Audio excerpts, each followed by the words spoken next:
Hello, everyone, and welcome back. Today we are looking at the Intrepid class, the one from Enterprise. So, looking here at the at Daystrom's website here, as my mind is just kind of blanking out. Okay, uh, this is classified as a warship. We have the Intrepid, which was retired, plus five others were built. Two have been lost, and four have been retired from service. All right, and this was commissioned back in 2152 through 2158 and remained in service until 2188. We have a length of 187 meters, a beam of 169 meters, a height of 37 meters, giving it roughly about five decks. Has a mass of 100,000 metric tons and a crew of 47. The armament that we have available gives us two phase cannons with a total output of 8 terawatts, two Mod 2 spatial torpedo tubes with 20 rounds, has a light monotanium single hull plus 3 centimeters of polarized armor, and a low level structural integrity field. By the original series scale, this has a maximum cruise of 4.5 and a maximum rating of warp 5.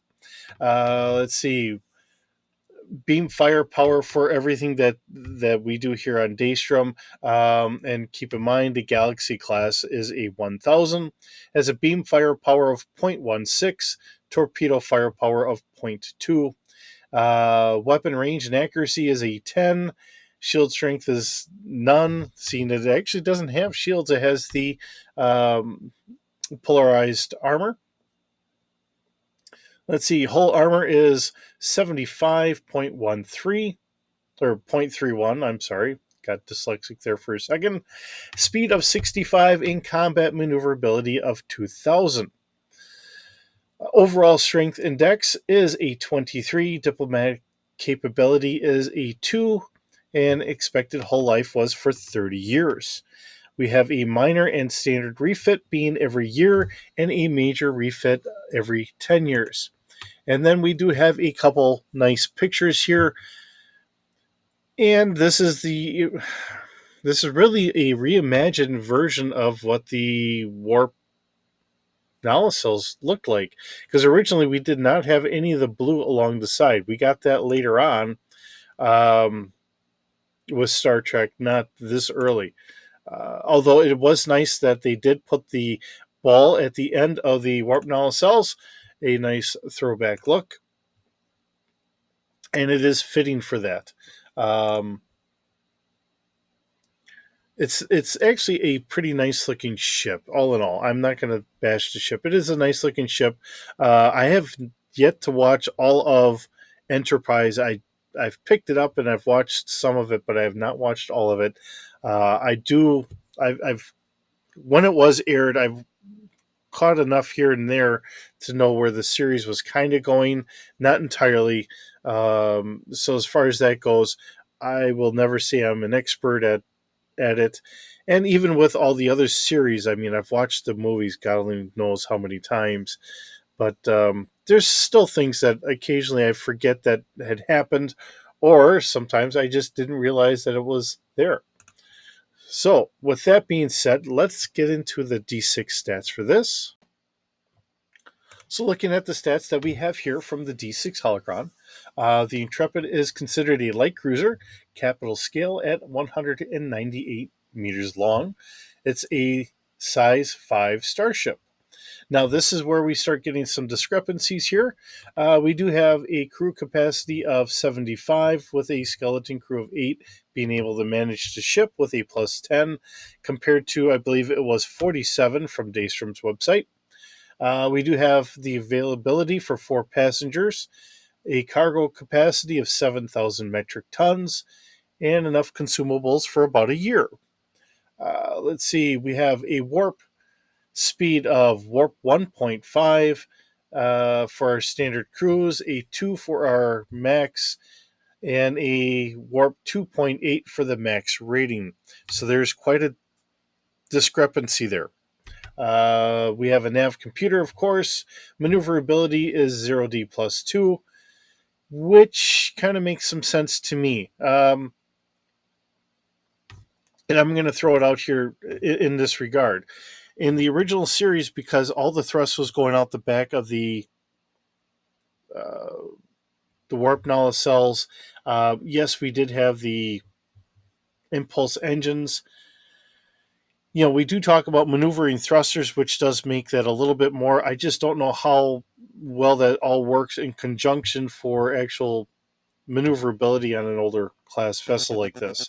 In station keeping, it may do fine, but for big maneuverability, it may not be as good here. Space speed is going to be a 5, and our hull is going to be a 2D plus 2. Our sensor packet, which I'm going to throw this out here because I've really been kind of, when we go through our actual passive sensors are actually go out to 1 kilometer. Um, so 10 is actually 1 kilometer with a 0D plus 1. Our active scan goes out to 3 kilometers with a 0D plus 1. Our active search goes out to 6 kilometers at a 0D plus 2, and a focus out to 100 meters with a 1D. Now, when we throw all this stuff out here, this really is a very short range, and we've been doing it for all these other ships. So, coming from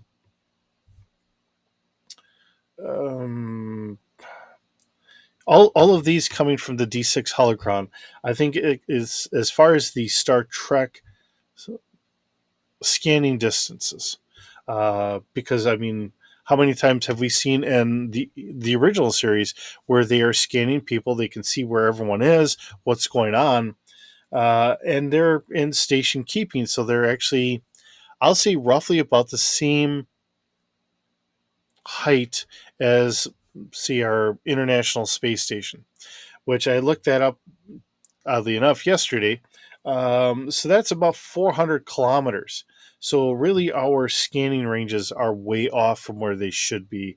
One of the things that's just been kind of nagging at me for a little while, but I just had to address it. Um,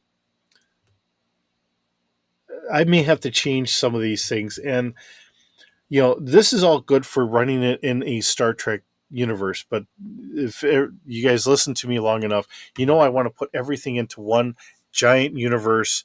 And yes, these things would really work fairly well because with the Star Trek, we do have multiple shots in one round in comparison to Star Trek or Star Wars, where typically it's one shot per round or so. Um, but there are rules for doing more. Um, just leaving it there. Now they do have listed 4 Type 1 phase plasma cannons instead of 2. Um, our fire control is 2D, rate of fire is 1, and a damage of 2D. We do have 3 torpedo launchers, 2 forward and 1 aft. This is at starfighter scale. Fire control is at 0D. Has a spread of 2, so we're able to shoot 2 torpedoes out at per tube per launch. And that's a 40 for damage. We do have our 2 grapplers to get our uh, shuttle pods. Let's see. Strength is a 2D. This is considered to have 6 decks instead of 5 decks from what Daystrom has got listed here. And our year commission is 2147 instead of 2152, I want to say, listed on Daystrom's website. Okay, again, we do have our 2 shuttle pods. Game notes: the Intrepid class underwent significant refit in 2153. For Intrepid class encounters after 2153, now we have some slight changes. So now we do have a warp drive of standard warp is 2, max warp is 4, and a max warp or max rated warp is 5.6 for 12 hours, which does bring us up to about where we were with Daystrom. We do have first alert weather update. Apparently a weather update. I'm sorry about that. We do have 4 phased cannons. everything seems like it's doing about the same as where we were. 0D for fire control, rate of fire is 1, and damage is 2D. We do have 2 torpedo launchers, one forward, one aft. So as they refit everything, um, fire control is 0D, spread of 2, damage is 2D plus 2. So our new torpedoes went down in damage, and we do have 35 spatial torpedoes. I don't know why you would go down in damage on that from whatever you currently had. Uh, it doesn't quite make as much sense to me. I'm just being honest. Okay, so the description that we have here from um, D6 Holocron. The Intrepid class was a United Earth starship, a light cruiser class in service with Earth Starfleet in the 22nd century. The Intrepid class saw service in the Earth Romulan War, following the formation of the United Federation of Planets in 2161. The Intrepid class light cruiser remained in production as a Federation Starfleet class of the United Earth Star or SPA branch, which I know it's going to be United Earth. Um, I don't know what the SPA is, and I'm just failing here. Um, I don't know why I'm failing, but I'm failing here. Okay, history-wise though, the Intrepid class was one of 3 ship types, including the Ganges class. I think it's Ganges, launched in the early half of the 22nd century to defend Earth. Its design was compact and more primitive than the NX class cruiser of the 2150s decade. It was a forerunner to the NX class, but saucer design and general layout were similar.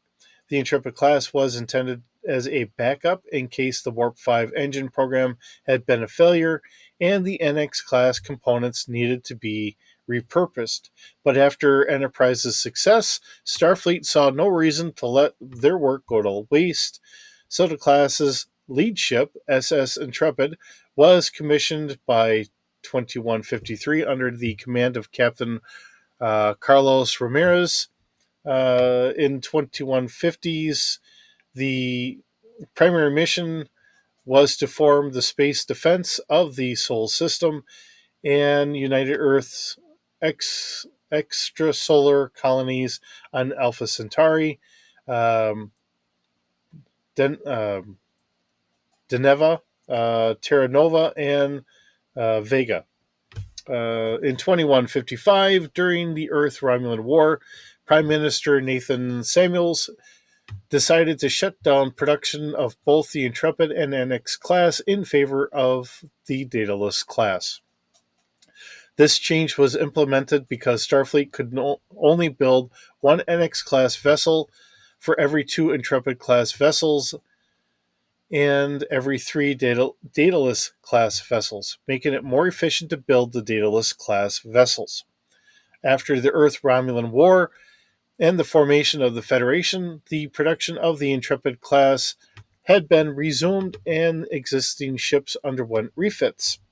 As part of the UESPA Chief of Staff Admiral Jonathan Archer and Alpha Centauri Chief of Staff Alexis Osman's fleet modernization program, a new wave of Intrepid class vessels were under construction by 2165. This comes from the Enterprise Rise of the Federation novel, Live by the Code. Specifications: this class was fitted with phase cannons and torpedo launchers. The Intrepid class was 165 meters long. An elliptical deflector dish was integrated into the front of the saucer where the leading edge had been cut out. It was flanked by sensor pallets. The engines were housed in a shortened engineering section. Impulse engines were attached to the rear of the saucer, and nacelle pylons were Pylons with one nacelle each were mounted on the engineering section. These nacelles were shorter than the NX class counterparts and overlapping with the primary hull. Due to the heat emanating from the buzzard collectors, storage rooms were placed in the saucer sections beneath them. Cooling fins were attached to the rear of the nacelles. In the early 2160s, the Intrepids were refitted. The engine cores were replaced, which enabled them to reach warp 5.6 for a limited time, with new technologies that were installed as well, including deflector shields and tractor beams. The engine room was similar to that of the NX class, but smaller than on the Columbia class starship. Okay, and all this is coming from Memory Alpha and Memory Beta, as well as the Star Trek Enterprise Sourcebook Volume 2 and the um Demon Apostle. So, all that being said, it is a nice looking ship. I will never give that. One of the things that I had always kind of thought here when looking at the Enterprise era ships, and it's a small critique, it really is. They're too sleek. I'm sorry to say it that way. They're too sleek. Because then we get into the Enterprise from the original series, and it is a little bit boxier. When we look at this, everything's kind of nicely curved and all that, which is a little bit more modernization of everything. Um, and in a lot of regards, I will say I'm just being too nitpicky, and I'm not going to disagree with that. The series, from what I've watched, is a good series. Um, the problems that we always run into is we're always trying to bring in other things from later on into an earlier format, which every time that we do that, we run into problems because now we're changing what really is to become a history. Um, and when we do this stuff, we really need to take it off into a different avenue of different experiences. You know, the first time maybe meeting the uh, Nausicaans and maybe having a small conflict with them. Those things are what we should have probably gone a little bit more with. We brought the Gorn in, which I think when Kirk had met them and dealt with them, I mean, we had a guy in a suit back then. So now we've kind of changed what they look like in an earlier sense. And I think we should have had it a little bit different. But those are my nitpicks at everything. The series itself was pretty good. The actors and all that, I will never bash the actors. As I've come to understand, the actors can run through it however they feel that they really should do it, but it really comes down to the director. So whoever the director is, they're the ones that are saying, nope, it has to be done in said form. So even though it may have been a little on the cheesy side at some points in any film or production, that's how the director wanted it. So you know, we can bash actors at some of this, but they're going to do it over and over until the director's happy with how it's taken. So, yeah, well, it is what it is. Thanks for listening to me ramble on this a little bit, and if it contradicts with what you feel about it, I'm sorry. Always leave me a comment. Whether they're comments bashing me or agreeing with me or whatever, I'm always open for it. I'm not going to be offended. There's, we all have our favorites, and we should. And anything I say or whatever should not take away from your experience of what you think that Star Trek or Star Wars or any other fan fiction, and whether it's in horror or just dramas or whatever, that's how you like it or you envision it, and that's you're right. I mean, we all encompass it in our own ways. So thanks for stopping by. Thanks for listening to me rant. Hope you're having a wonderful day, and I will see you in the next video.